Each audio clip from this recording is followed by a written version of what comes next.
Hello and welcome back, everyone, to another episode of the Practical Planner Podcast. I'm your co-host, Thomas Kopelman, here with me, Dave Haughton. And today we're going to do part 2 of a series. So if you didn't listen to the last episode, what we really talked about is kind of different ways to benefit and plan for your kids.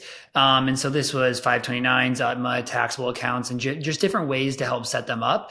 In this episode, what we're really going to talk about is, you start to using trust. And so I think, Dave can attest to this. I can attest to it. As people start to, build a lot of wealth, they start to leverage trust. And a lot of times leveraging this trust is for estate tax purposes, but there's also times, this can apply just to using revocable trust. And inside of these trusts, you're going to have different rules of, how and when, the children are going to get assets, what assets, et cetera. And so this episode is going to be all about how do you choose, what to do. And I think, the options are endless. I think this is where we all grew up kind of hearing about trust fund kids, right? And this is the lane we're going to go down, where some people got it at 18, some people get it at 30, some people get it yearly, some, you can't fully take it till 40, but if there's special things like health or, buying a house, et cetera, you can use it. So Dave, I'm curious from you, I want to hit on all of the options, but, maybe you can start to go through some of them and what you most commonly would see. Yeah, absolutely. Yeah. When you're using a trust, there's, like you were saying, there are pretty much endless options depending on how creative you want to get with how you're leaving the property. But the most common is going to be you're leaving it outright and free of trust. That literally just means that when you pass away, they get full access to the money. It's theirs. They can do whatever they want with it. No restrictions. That's probably actually the most common way that people leave assets. Second, there's you could leave it in trust. Now, how that trust is structured are a number of different ways. You could leave it in trust where a trustee manages it, and the trustee determines when and how much money to give to them. The beneficiary might have to submit reasoning or expenses to show why they should be giving trust distributions. That's obviously a much more restrictive way to go about it, but it's much more protective for a lot of things, like from divorce, from creditors, obviously from themselves if they're having maturity issues or substance abuse or whatever the case is, gambling. You can protect the beneficiary. And then, another very common way to leave it would be staggered either by age or over a term of years. So, for example, you leave property to a child, it'll say they get 1/3 at age 25, 1/3 at age 30, and 1/3 at age 35. And that's really just a great way to, if you feel that you're not sure what their level of maturity is, you're going to give them tranches to give them the chance that if they mess it up the first time, they'll have more coming to be more mature and not get it all at once and potentially have a windfall that they don't use or manage properly. So how do you think about this? Let's start with if you're doing this for your kids, how would you do it? It's tough because my kids are really young. I have a 2-year-old and a 6-year-old. So I think that changes things, right? I think the younger you're doing this, I think the more you're going to pick the route of optionality, right? I think in our last episode, we talked a lot about flexibility. And I think the younger you are and the less you know your kids, the more you probably want to extend this to be at a later age. Absolutely. Yeah, or flat out discretionary by a trustee. And, I tell this story sometimes because I think about, when you have a trust or an estate that you're leaving property to children, and if you die prematurely, you could actually be inhibiting them by leaving them too much money, inhibiting their motivation to kind of, make their own way, to not rely on the trust funds and kind of sit back and rather than keep grinding. And so, when I was younger, I used to love to play basketball. And so I'd be out in my driveway, I'd be pretending to be, my favorite basketball players, Michael Jordan, whoever. And every year the mulch would get delivered. So a big heaping thing of mulch. My dad would always put it directly under the basketball hoop. So you had no choice but to do it? Yeah. What he basically say is you want to play basketball, you got to move that mulch. You leave it there as long as you want, but you can't play basketball. And so I'd have to, wheelbarrow all the mulch and spread it all.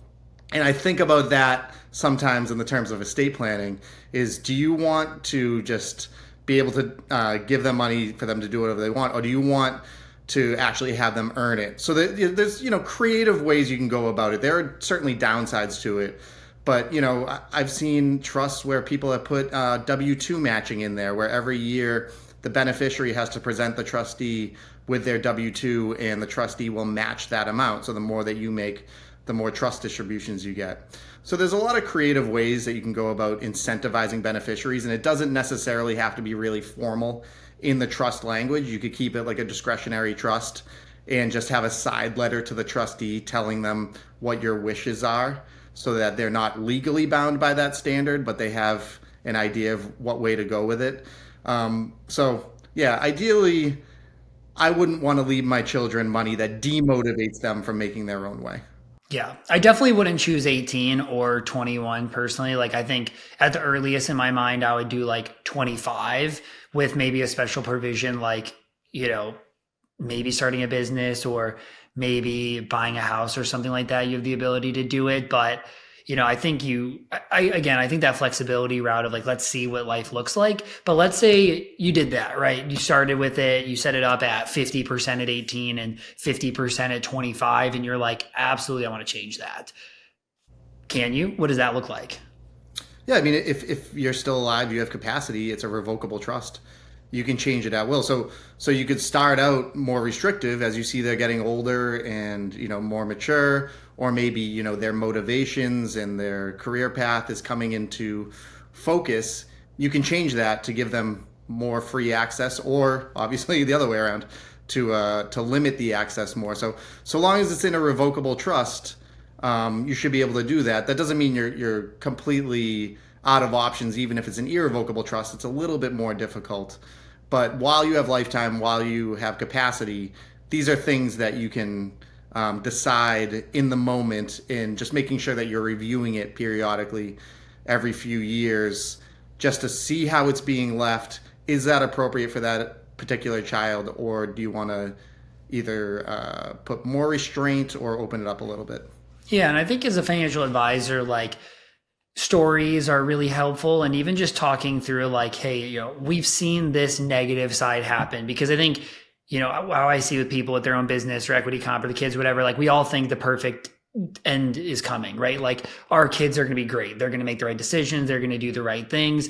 And at the end of the day, like, I hope you think that about your kids, especially, when they're young and stuff. Like, I hope you think that they're going to make all the right decisions, but everybody, mostly thinks that. And so, if we can help steer them towards the side of like, well, let's have the optionality to potentially not do this just in case things look different. Because if you give them all the powers and things go the wrong way, you're going to end up really regretting it. Absolutely. Yeah. I mean, I think about a lot, and I've seen it, someone inherits $1 million at a young age. What do? They open a bar. What happens with that bar? They don't know how to manage it. All that money's poof, gone. If they don't have another bucket of money coming, they've just all the wealth that you accumulated over your lifetime, they've just wasted. Yeah. And I think, maybe we can, on the video, this pull up the tweet, but about a week or two ago, there was something going all over Twitter and social media. This kid posted that, I think he was like 19 and he got like $900,000. He inherited and he put it all in one stock, and it became worth $600,000 in a week. And he's like, I don't know what to do. I can't tell my parents. Do I sell and take this loss? Do I hold on and wait for it to bounce back? And obviously you don't want to be reading through Reddit to get your advice, because you're going to have the people are like, oh, well, it's down. You got to wait for it to come back. But like, as we all know, the vast majority of stocks never go back to their all-time high. Then you have the other side that's like, let's sell and take this loss and reallocate. And that's, not giving advice. Obviously, that's probably the better decision in that situation. But I remember being in college and all of my friends talking about investing, right? And it's really funny, like, you have $200 in the market and you're up 30%, right? And like, that $40 position is now worth, $50. Like, that's really cool. And it might give you some confidence, and all these people become, oh my gosh, I'm a good stock picker. Like, I know what I'm doing, when like they literally know nothing. They just picked a random company that they thought would be good because they read something about it. But like, you do not want to be handing that amount of money to kids that are at that time overconfident in their beliefs, that have honestly never been humbled in some of that. And so I would definitely steer clear of giving them the ability to make that decision, because it's one thing to lose a couple $100. It's another thing to lose a few $100,000. Absolutely. So I think maybe last thing in this episode to talk about is trustees. So, in some of these, you're going to have some sort of trustee. We talked about the ones where somebody oversees it. You can approve that. I've worked with clients that are younger that, they have to get approved from the trustee to do X, Y, and Z. I even have a client who manages a very large trust for a client because of a business partner.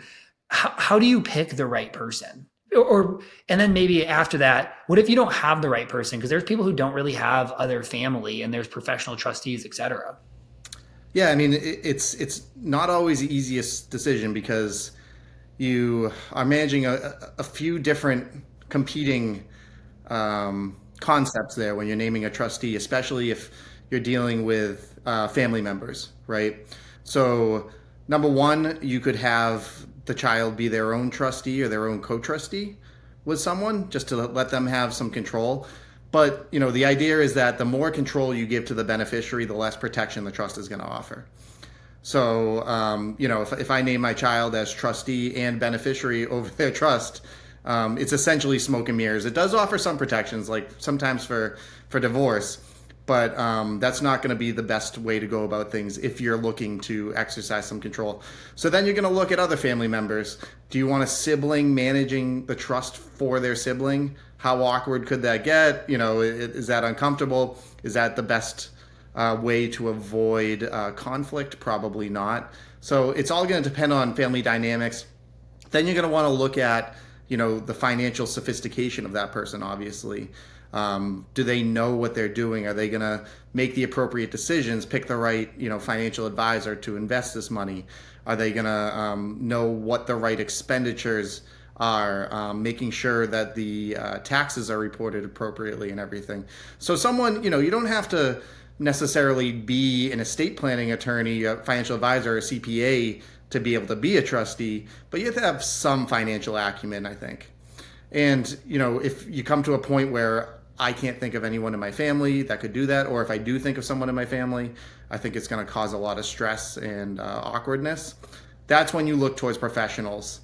And, they have trust companies that will act as trustee, and they do it, the way that they manage the property is very emotionless compared to a family member, because they're going to be looking at the trust standards. So it says the trust can pay out for health, education, maintenance, and support, let's say.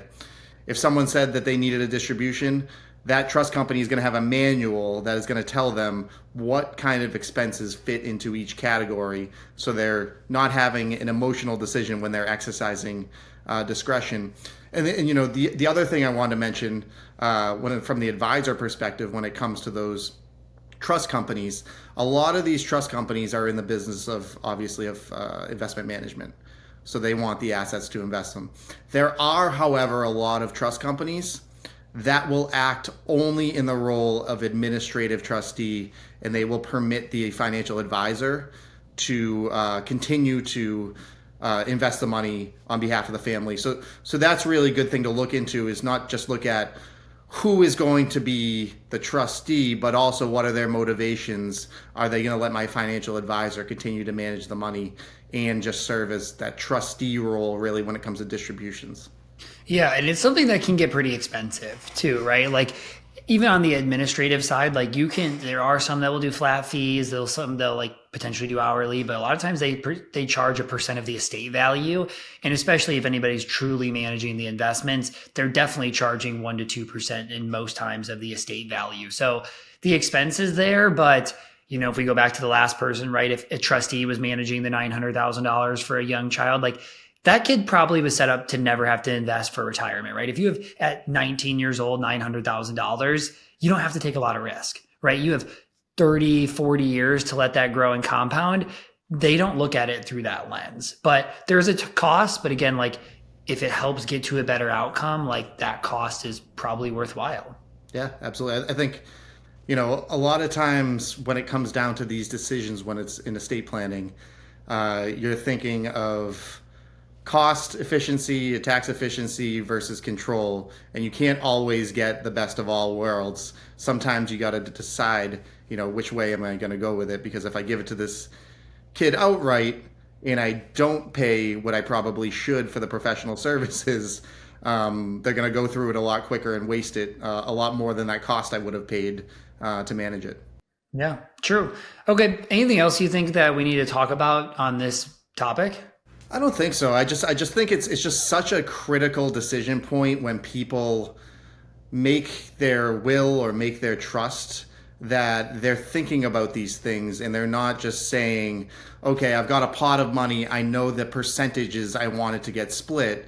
They need to think a little bit more and think about, okay, I die tomorrow, this money gets dumped on my children. Am I okay with that? Or do I want to put some restrictions in there? Do I have concerns?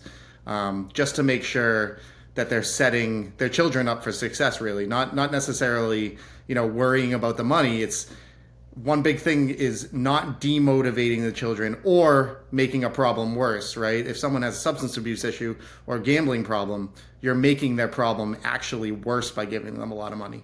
It's funny. I was literally just going to go into that afterwards too, is, the Morgan Housel quote where like, I want to have enough money to benefit my kids. So like they kind of have, they can always kind of get through their problems. They don't have to worry about it, but not so much where I turn them into pricks is basically what he said. And like, that threshold is different for every single child. And so not only is you have to think through like, how much can I give these kids? Like, because we all see, it's kind of the idea of like the really successful young kids, right? If you look at the Disney actors or all these other people, like a lot of times when you've made it at a really young age, you don't have to think about working hard or earning money. Like you don't really have this thing that you're focused on building towards. And most times you end up pretty unhappy. So like, you don't want to push your kids into this where like, oh, well, I've never had to think about money. It doesn't really matter. I'm going to spend every dollar. And like a lot of times that leads to some mental health issues, but you also don't want to be like, I have so much money, I'm not going to help my kids in any way either. Like that can cause a lot of issues as well.